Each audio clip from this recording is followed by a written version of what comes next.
Hello and welcome. एक बार फिर से आप सभी का स्वागत है कंचन की कक्षा में। आपको पता है आजकल हम ये ईओ एग्ज़ाम स्पेशल सीरीज़ को चला रहे हैं, ठीक है? तो आज के हमारे हिंदी से रिलेटेड कुछ क्वेश्चन इस तरह से हैं। पहला क्वेश्चन अगर हम देखें तो पहला क्वेश्चन है कि मात्रा के आधार पर स्वर कितने प्रकार के होते हैं, ठीक है? तो मात्रा के आधार पर स्वरों की जो संख्या होती है वो होती है हमारी 3, ठीक है? अब ऐसा कैसे? तो देखो स्वर स्वर में जो हमारी मात्रा होती है, मात्राएं हमारी 3 प्रकार से होती हैं। सबसे पहली पहली होती है ह्रस्व स्वर। पहले होता है ह्रस्व स्वर। ह्रस्व स्वर मतलब ऐसे स्वर जिनमें जो मात्रा का जो समय लगता है वो एक मात्रा का समय लगता है। कितने मात्रा का समय लगता है? एक। दूसरा होता है हमारा दीर्घ स्वर। दीर्घ स्वर दीर्घ स्वर में मात्राओं का जो समय लगता है वो हमारी 2 मात्राओं के समय के बराबर लगता है। और तीसरा होता है हमारा पुलुत स्वर, ठीक है? तो पुलुत स्वर में क्या होता है? दीर्घ मात्रा से अधिक स्वर लगता है, ठीक है? तो इस क्वेश्चन का आंसर हमारा कितना आया? 3। तो मात्रा के आधार पर स्वरों की संख्या कितनी होती है? तो वो कितनी होती है? 3 होती है, ठीक है? ये आपको समझ में आ गया होगा। ह्रस्व स्वर, दीर्घ स्वर और पुलुत स्वर। सेकंड क्वेश्चन देखते हैं हम। जीवा के आधार पर जीव्या के आधार पर कौन सा हमारा पश्च स्वर है, ठीक है? कौन सा हमारा कौन सा है? पश्च स्वर है। तो अब यहाँ पे देखते हैं इसका जो आंसर है हमारा ऑप्शन सी, बड़ा आ, ठीक है? अब इसको हम इस तरह से देखेंगे, अगर आपको याद करना है तो इस तरह से करना है। देखिए जो हमारा अ होता है, अ ये हमारा कौन सा होता है? मध्य होता है हमेशा। अ हमारा क्या होता है? मध्य होता है, ठीक है? अब आप इसके बाद आगे लिखे, देखिए अ के बाद क्या आता है? आ, ठीक है? अ आ। अब ई को इधर लिखिए, ई और बड़ी ई। फिर ओ अगर हम इधर ऐसे लिखते हैं, यहाँ पे आ गया ए आई और यहाँ पे आ गया हमारा ओ और औ, ठीक है? तो आ तो हमारा हो गया मध्य स्वर, ठीक है? अब देखो इससे पहले जो भी आए हमारे, मतलब ए आई और ई, ठीक है? तो ये हो गए हमारे अग्र स्वर। ये हमारे कौन से हो गए? अग्रसर हो गए, ठीक है? और इसके बाद के जो सारे के सारे हैं ये हमारे कौन से स्वर हैं? पश्च स्वर, ठीक है? तो यहाँ से हमारा जनरली क्वेश्चन जरूर आता है। आप प्लीज अगर आपको याद नहीं है तो आप इस ट्रिक से भी इसको याद कर सकते हैं। जैसे हमने सबसे पहले अ लिखा तो अ हमारा क्या है? मध्य स्वर है, ठीक है? अब हम आगे लिखते जाएंगे। अ के बाद क्या आता है? आ। फिर ई को हम इधर लिखेंगे, उ, फिर ए आई और ओ औ। तो जो अ से पहले आने वाले स्वर हैं ये हमारे अग्र स्वर हो गए और अ के बाद आने वाले जो हमारे सारे स्वर हैं ये हमारे कौन से स्वर हो गए? पश्च स्वर हो गए, ठीक है? तो इस तरह से इसका आंसर कौन सा था? क्वेश्चन क्या था? जीवा के आधार पर कौन सा हमारा पश्च स्वर है? तो आप देखो जो बड़ा आ है वो हमारा इधर आ रहा है ना, तो ये पश्च स्वर है, तो इसलिए हम इसका आंसर क्या हो गया हमारा? बड़ा आ, ठीक है? अब हम यहाँ पे थर्ड क्वेश्चन देखते हैं कि निम्न में से अर्ध स्वर कौन सा है, ठीक है? ऑप्शन ए हमारा प, ऑप्शन बी है हमारा य, ऑप्शन सी हमारा र, ऑप्शन डी है हमारा क। तो इनमें से जो अर्ध स्वर है वो है हमारा ऑप्शन नंबर बी, य, ठीक है? अब देखिए अगर हम बात करें अंत्यस्थ व्यंजनों की, अंत्यस्थ व्यंजन हमारे कौन से होते हैं? य, र, ल और व, ठीक है? ये 4 हमारे अंत्यस्थ व्यंजन होते हैं। अब इन अंत्यस्थ व्यंजनों में जो हमारा य और व, ये दोनों हमारे क्या होते हैं? अर्ध स्वर होते हैं। क्या होते हैं हमारे? अर्ध स्वर होते हैं। अब हमारा नेक्स्ट क्वेश्चन है, निम्न में से कौन सा व्यंजन वर्तस्य व्यंजन है, ठीक है? अब देखिए वर्तस्य व्यंजन कौन सा है हमारा? ऑप्शन ए क, ऑप्शन बी स, ऑप्शन सी फ, ऑप्शन डी ड। तो इनमें से हमारा जो वर्तस्य व्यंजन है वो हो गया हमारा स। अब देखो जो ये वर्तस्य व्यंजन है इनको लर्न करने का एक छोटा सा फॉर्मूला है, सरल। आप इस तरह से इसको याद कर सकते हैं, सरल। और इसके साथ ज भी ऐड करेंगे। ज कौन सा वाला? आगत स्वर वाला, ठीक है? देखिए सरल, स हमारा स, र और ल, ये तीनों के तीनों हमारे क्या है? वर्तस्य स्वर है, ठीक है? वो सॉरी वर्तस्य व्यंजन है। और इनके साथ ज भी, देखिए ज के नीचे जो वो है, ठीक है, बिंदु इस टाइप से, तो ज भी हमारा कौन सा है, वर्तस्य स्वर, व्यंजन है। क्वेश्चन नंबर 5, अर्धविवृत स्वर कौन सा होता है? अर्धविवृत स्वर हमारा इसमें कौन सा है? Option A I, option B अ, option C O, option D या तो ये सारे के सारे। ठीक है, तो इसका हमारा ऑप्शन डी सही है, ये सारे के सारे हमारे अर्धविवृत स्वर हैं।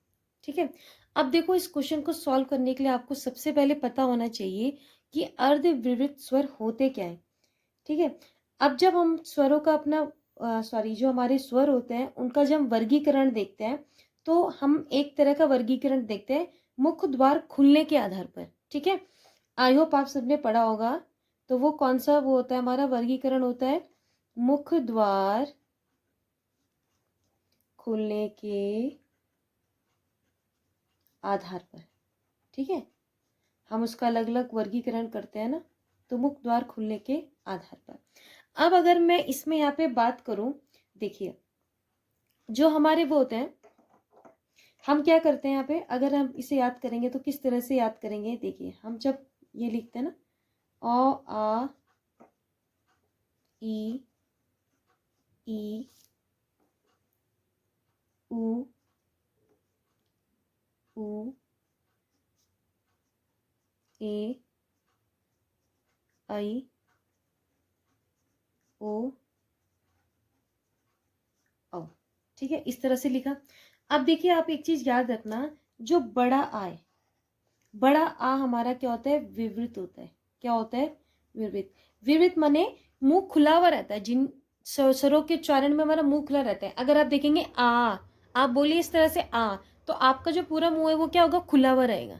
ठीक है, तो उसे बोलते हैं विवृत स्वर। तो विवृत स्वर हमारा कौन सा होता है, बड़ा आ।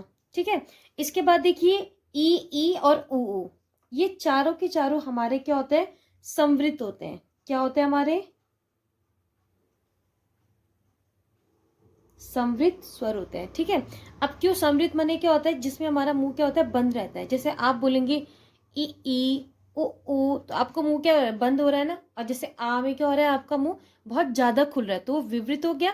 और ई उ ये हमारे क्या हो गए, संवृत हो गए। ठीक है, अब इसमें आप यहाँ देख ध्यान देना कि ए और ओ ये दोनों मिलके हमारा क्या बनाता है, अर्ध संवृत। क्या बनाते हैं हमारा, अर्ध समृद्ध। ठीक है, और अब जो रेस्ट जो बाकी जो बचे वो सारे हमारे क्या कहलाते हैं, हमारे अर्धविवृत। तो रेस्ट बाकी हमारे क्या क्या बचे, एक बचा हमारा ओ, आई और अ। ठीक है, तो ये बाकी हमारे क्या हुए, अर्धविवृत। अर्धविवृत कौन कौन से हुए, अ, आई, औ।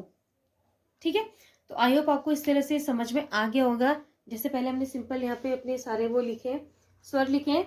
फिर सबसे पहले बड़ा हमारा क्या हो गया, विवृत हो गया। उसके बाद के जस्ट चार हमारे क्या हो गए, समृत हो गए। ठीक है, अगर हम इसे सीधे काउंटिंग करें, फिर इसके बाद क्या हो गया, देखो ए और औ दोनों हमारे क्या हो गए, अर्ध समृत हो गए। और बाकी जो सारे बचे वो हमारे क्या हो गए, अर्ध विवृत हो गए। ठीक है, इतना आई होप। क्वेश्चन नंबर 6 हमारा है, कामता प्रसाद गुरु के अनुसार हिंदी वर्णों की संख्या कितनी है। ठीक है, कामता प्रसाद गुरु जिन्हें हम क्या कहते हैं, हिंदी व्याकरण का पाणिनि भी कहते हैं। तो उनके अनुसार जो हमारे हिंदी वर्ण है, तो हिंदी वर्णों की जो संख्या है वो हमारी कितनी है, 43। कितनी है हमारी, 43। ठीक है, नेक्स्ट क्वेश्चन आता है, क्वेश्चन नंबर 7, य र ल व व्यंजनों को क्या कहा जाता है। ऑप्शन ए ऊष्मीय व्यंजन, ऑप्शन सी स्पर्श व्यंजन, ऑप्शन बी अंतस्थ व्यंजन, या ऑप्शन डी उपयुक्त में से कोई नहीं। तो यह र ल व हमारे क्या है, ये चारों के चारों हमारे अंतस्थ व्यंजन है। अभी मैंने पहले भी बताया था क्वेश्चन में कि ये हमारे क्या है, अंतस्थ व्यंजन है, जिसमें य और व हमारे दोनों क्या होते हैं, अर्ध स्वर होते हैं। ठीक है, ऊष्मीय व्यंजन हमारे कौन सा होते हैं, श श वाले। ठीक है, ये हमारे ऊष्मीय व्यंजन होते हैं।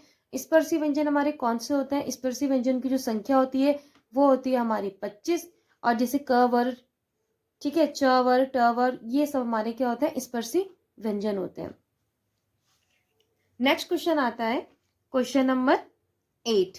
ठीक है, क्वेश्चन नंबर 8 हमारा कहता है हिंदी वर्णमाला में व्यंजनों की कितनी संख्या है? ठीक है, अब देखिए आपको क्वेश्चन बिल्कुल ढंग से पढ़ना है। हिंदी वर्णमाला में व्यंजनों की संख्या बोला है, कुल व्यंजन नहीं कहा गया है। तो व्यंजनों की जो संख्या होगी वो होगी हमारी 33। ठीक है, इसी तरह अगर ये बोलता कि कुल व्यंजन कितने, तो कितना होता हमारा 35, क्योंकि उसमें द्विगुण व्यंजन भी ऐड हो जाते हैं। और टोटल वर्णमाला में कितने होते हैं हमारे 52। ठीक है, इसको देखिए आप इस तरह से समझिए। देखिए स्वर, स्वर हमारे कितने होते हैं? 11 होते हैं। ठीक है, लेखन के आधार पर कितने होते हैं? 10 होते हैं। लेकिन टोटल स्वर कितने होते हैं हमारे? 13 होते हैं, क्योंकि इसमें क्या होता है, अगर क्वेश्चन में पूछेगा टोटल स्वर कितने हैं तो 13 होते हैं, क्योंकि इसमें द्विगुण नहीं, सॉरी, ये दो हमारे अयोगवाद जो व्यंजन है वो ऐड हो जाते हैं, अंग और आ। ठीक है, सॉरी। ठीक है, अच्छा नेक्स्ट इसमें अब आते हैं स्वर होते हैं हमारे कितने हो गए? ये हमने बोल दिया 11 + 2 यानी 13 हो गए। नेक्स्ट आते हैं हमारे स्पर्शी व्यंजन। स्पर्शी व्यंजनों की संख्या कितनी होती है हमारी? 25। उसके बाद आते हैं अंतस्थ। अंतस्थ की संख्या कितनी होती है हमारी? 4। फिर आते हैं संयुक्त। संयुक्त व्यंजनों की संख्या भी कितनी होती है? 4। अक्षत्राज्ञा श। ठीक है, फिर इसके बाद आता है अयोगवा। अयोगवा तो सॉरी ऊपर हो गए, और एक आता है द्विगुण। द्विगुण हो गए हमारे 2। ठीक है, तो इन सबको जब हम ऐड करते हैं तो तब आता है हमारा 52। ठीक है, तो आप इस तरह से नहीं याद करेंगे, इससे आप बिल्कुल कंफ्यूज ना होंगे कि व्यंजनों की संख्या कितनी है 33, लेकिन कुल पूछेगा तो 35।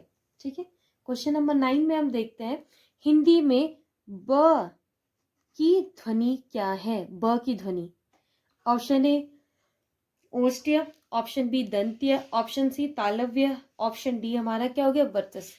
ठीक है, तो अगर हम इसका आंसर देखें तो इसका आंसर हमारा क्या है? ओष्ठ्य। ओष्ठ्य कैसे? इससे पहले वाली वीडियो में बताया था मैंने आपको किस तरह से करना है, KTMDO, KTMDO। और यहाँ पे क्या लिखोगे? क च ट त प। अब आपने देखना है जो ब है कौन से उसमें आता है, इसमें आता है ना प फ ब, और प कौन से हमारा? ओष्ठ्य है, तो इसका आंसर कितना होगा हमारा? ओष्ठ्य, यानी ऑप्शन नंबर ए। इस सीरीज का हमारा लास्ट क्वेश्चन है ज्ञ वर्ण किन वर्णों के संयोग से बनता है? ठीक है, तो देखो ज्ञ वर्ण हमारा कौन सा? संयुक्त स्वर है, संयुक्त वो है हमारा व्यंजन है। ठीक है, अब देखो संयुक्त जो व्यंजन है ये हमारे कितने होते हैं? 4 होते हैं। 4 कौन कौन से होते हैं हमारे? अक्ष, त्र, ज्ञ और श्र। ठीक है, अक्ष, बात करें अक्ष की, तो अक्ष किस किस से मिलके बना होता है? अक्ष बना होता है क प्लस श। ठीक है, अक्ष किससे मिलके बना होता है हमारा? क प्लस श से। त्र किससे मिलके बना होता है? त धन र से। इसी तरह ज्ञ किससे मिलके बना होता है? ज धन या से। और लास्ट है हमारा श्र। श्र किससे मिलके बना होता है? श्र और र से। ठीक है, तो इस ऑप्शन का आंसर क्या होगा हमारा? ऑप्शन नंबर ए, ज प्लस य। ठीक है, तो आई होप आपको ये वीडियो और इससे रिलेटेड जो सारे क्वेश्चन है वो आपको समझ में आए होंगे, और मैं आशा करती हूँ कि आपके आने वाले जो एग्ज़ाम है उसमें ये आपकी बहुत महत्वपूर्ण भूमिका निभाएं। और अगर आपको मेरी वीडियो पसंद आती है तो प्लीज़ मेरे चैनल को लाइक कीजिए, सब्सक्राइब कीजिए। आपका एक शेयर, सब्सक्राइब और कमेंट मेरे लिए बहुत मोटिवेशन का काम करता है। और ये वीडियो देखने के लिए आपका बहुत बहुत धन्यवाद। Thank you for watching. मिलते हैं नेक्स्ट वीडियो में।